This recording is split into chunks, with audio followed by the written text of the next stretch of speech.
As an inspiring filmmaker myself, horror is a genre that I'm most interested in.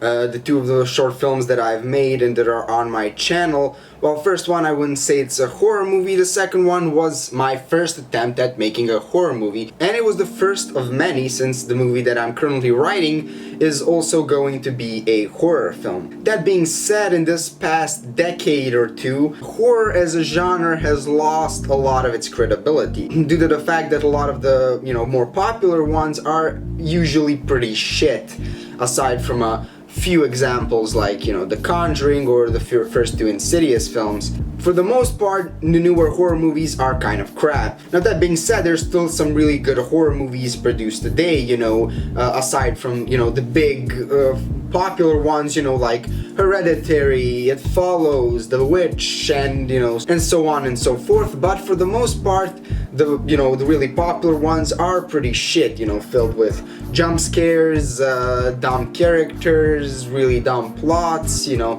like a lot of them, like for instance the fucking what's the Truth or Dare film, like it literally feels like they're being created by like a fucking algorithm or something. Like it doesn't feel like a human wrote them, which is why generally, as the genre, it has lost a lot of its credibility, and it kind of makes me embarrassed to say that it's my favorite movie genre. Today I want to go back and review a film that I recently watched and I really loved. And the movie that I'm talking about is Nosferatu the Vampyre, which is one of many adaptations of Bram Stoker's Dracula novel, and more than that, it's also a remake of the Nosferatu film from 1922, which is a German silent horror film. Now before I get into this one, I briefly want to talk about the original 1922 film. For any people who are like me horror movie buffs, and especially if they want to make horror films in the future, I would definitely recommend watching this movie, because even though it's not a perfect movie, there are a lot of flaws, especially with the pacing. It doesn't really feel like a concise movie, it feels more like three different movies slapped together. But the reason that I recommend it is because it really has a lot of the roots in which, today's horror movies still follow. And overall, it's really one of the first films of its genre, and it still holds up pretty well. There's still a lot of really creepy and unsettling scenes, which I will get into when I compare, the two movies during the review. And overall, it's not really a long movie. It's like an hour and 20 minutes, so it's a fast watch. So I would definitely recommend for anyone who's interested in horror as a genre. One thing that I would say can be a problem for a lot of people is that if you aren't used to watching silent films, there are a lot of things that you need to sort of get over, or that you need to get used to.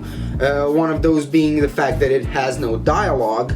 So a lot of like the acting is very over the top and it's very expressive because they have to make up for that. And for some scenes which do require dialogue, and which dialogue is necessary, they use these things called text screens, which basically like a character would emote something and then a screen full of text would pop off to, show us what they're saying. And even back then, when the silent films were the only films available, people had a lot of problems with that because, usually it's like it doesn't last long enough for you to read, so you have to pause it and then read it, but then you have to, continue and still wait for it to, pass and whatever. And, it can get a bit annoying, but if you can get over that, I would recommend the movie because it really is very good. However, I do consider this remake, Nosferatu the Vampyre, a much better film. Aside from the fact that it's not a silent film, it's actually paced much better, and by today's standards, it's much easier to get into. So without further ado, I'm actually gonna try a new format of film reviews. Like usually, it's just me talking about like, what I think of the movie, and like I would have a separate segment for like characters, story, and whatever. But I'm gonna try to actually go through this movie scene by scene and actually, analyze it like in detail, and hopefully it'll be more interesting than fuck you, and hopefully it'll be more interesting than my usual reviews. So without further ado, let's jump in to Nosferatu the Vampyre from 1979.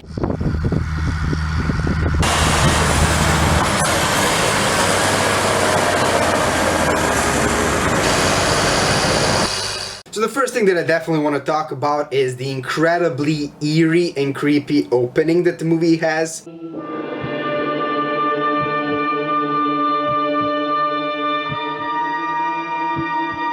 You're basically shown a bunch of corpses, followed by a really eerie soundtrack that actually lasts for a good 2 minutes. It's very disturbing, and it's a very good opening for a horror movie, and it really sets the mood for the rest of the movie.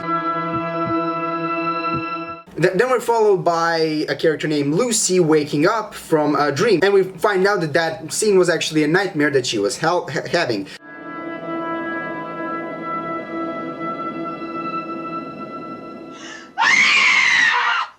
In which we first get introduced into this psychic element of the movie, because she's kind of having a premonition of some of the darker things that happen. And then after that, we're followed by this.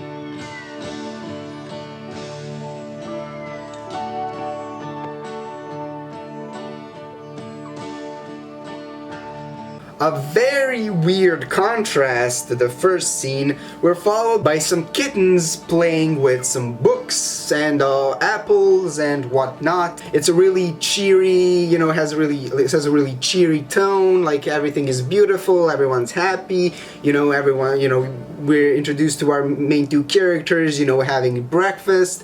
You know, you can see that they're having a really loving relationship, and the contrast between the first scene and, you know, this scene really contrasts well to the way that this town is at the beginning of the film and the way that it is at the end of the film once the, you know, shit really goes down. Then we have a scene of our main characters going to work, and we see, you know, how everyone is really happy, it's really colorful, you know, it's a really nice town, everyone's getting along, and they actually do a really good job of, you know, showing us this time period, even though it's only showing one street. It's still a clever way to, you know, with limited resource, you know, show which time period the movie is in. Then we get to the first scene, which really kicks off the movie. Our main characters get to work, and his boss basically tells him that he has an important job for him, and that he needs to go to Transylvania to meet with Count Dracula, who wants to buy a house, which is in their town, and it's only a few houses away from our main character. And he's told that he has to go there immediately. Count Dracula sent me a letter from Transylvania. He wants to buy a house here. And that's where we get introduced to the character of Renfield, who has this tic which makes him constantly laugh. So he would talk and then he would start laughing, which in the original silent film wasn't really annoying, since you couldn't hear him laughing, you know, and it was fine. But by God, in this movie, it's fucking annoying. And possibly also a bit of blood. He is definitely the most dreadful character to watch. Like, the acting is pretty good, like, he does a good job of, you know, portraying a fucking lunatic, but God, is it fucking annoying. Every single scene in which he's in, it just feels like fucking 1,000 babies crying in my fucking ear, and his voice is so annoying.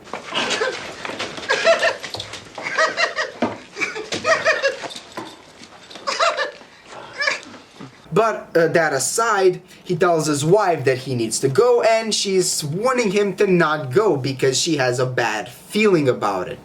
Once again, you know, showing us that she has some sort of psychic abilities, you know, that she has some sort of premonitions about it. But, you know, since it's his job, he has to go. And here I'm gonna draw the first comparisons to the first movie, because we actually get some scene between the main character named between the main character Jonathan Harker and his wife Lucy. We have a nice little scene where they're at the beach, they're talking, they're reminiscing, and it's a pretty nice character building moment, which we don't really have in the original one, and it kind of develops her a bit further, which is pretty important because later she's going to become a much more important character. She's basically the protagonist of this film, even though for the first more than half of the movie it's built up so that Jonathan seems like the main character. which in the original film doesn't really make sense, that they don't really flesh her out at all, because then at the end she just basically becomes the main character without us ever actually knowing anything about her or what kind of a person she is, which is one of the things that I find more interested in the second movie. So despite her warnings not to go, he still decides to go.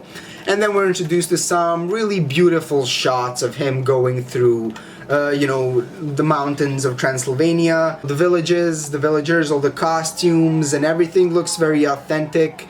It really makes you feel like you're in that time period. So he visits this village that's, you know, near Dracula's castle, and he visits this inn, you know, to eat before he goes on this road. And we get introduced to this. Which one? Count Dracula's.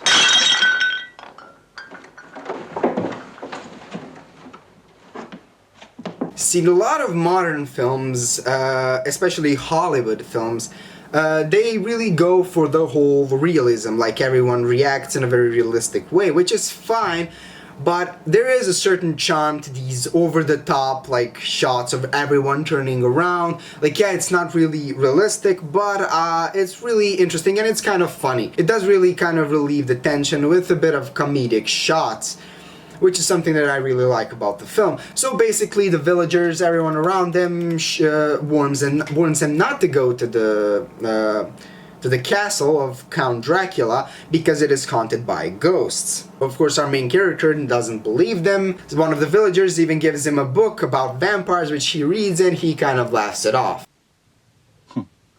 That's a good one. So still now, despite not just his wife's warnings, but aside from the warnings of everyone in this village, he still decides to go to the castle, which once again we're greeted by some really beautiful shots and some really good atmospheric shots that really, you know, give you this sense of dread.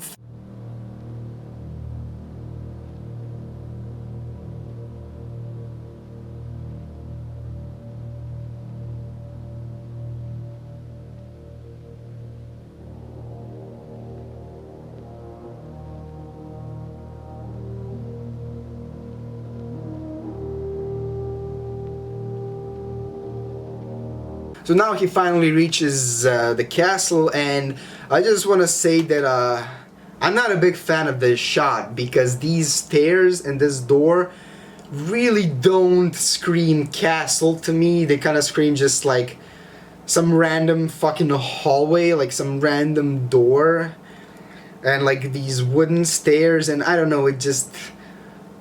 I think they could have, like, everything was so enchanting, but thus far I really think they could have found like a better, like, more suitable hallway and entrance to the castle than this. But anyway, the door opens by itself, which our character doesn't question, which is the first example of many where he just doesn't really...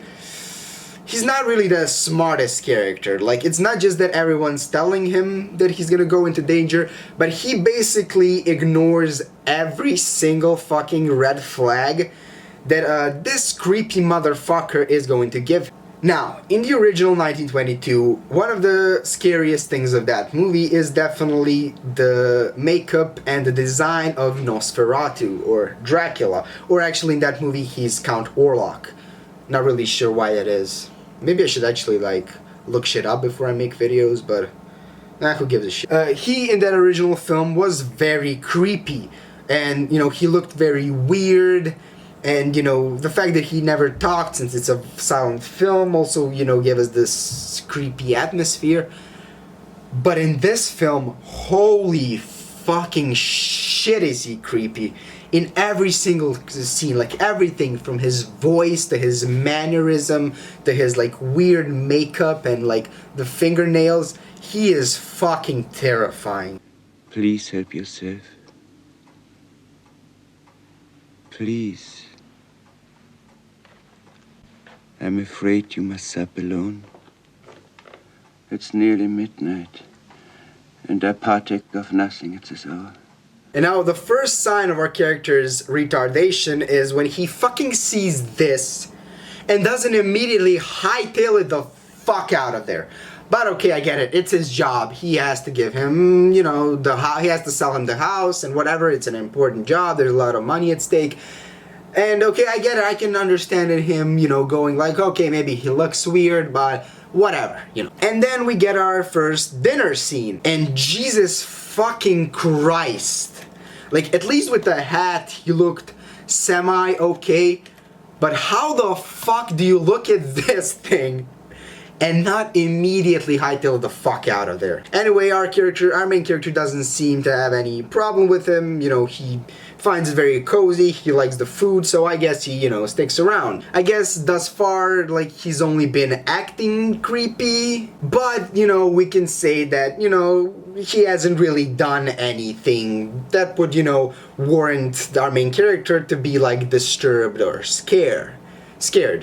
Well, not yet. So they go over their contract and agreement and whatever, and our main character accidentally cuts his finger. And then this happens.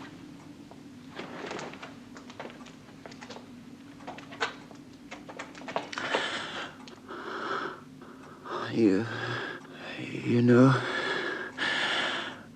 it's only for the best.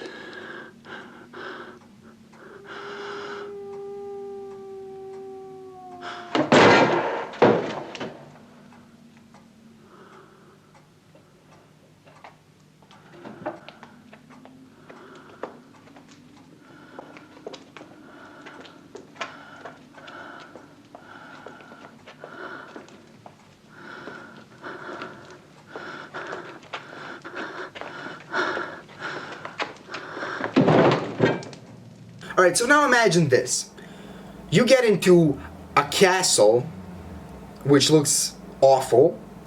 You're greeted by this weird looking motherfucker. You cut yourself. He sucks the blood from your finger, intimidates you by walking towards you very creepily. So what do you think our main character does? A. Hightails it the fuck out of there. B. Politely asks him to stop being a freaky weirdo. Or C. Falls asleep in front of him immediately. If you guessed number 3, yeah, he fucking falls asleep.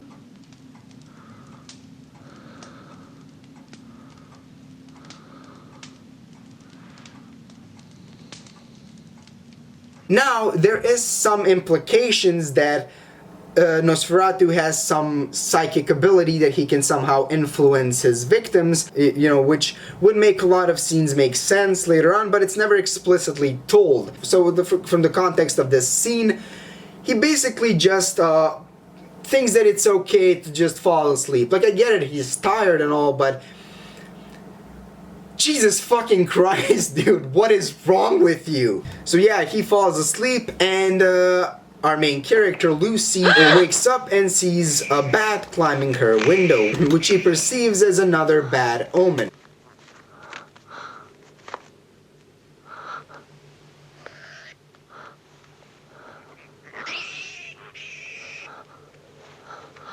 So then our main character wakes up the next morning to find that he has 2 bite marks on his neck. Now, any sensible human being would be like, holy shit, the landlord of this fucking house, Count Dracula, has 2 sharp front teeth, and I have 2 marks, here that would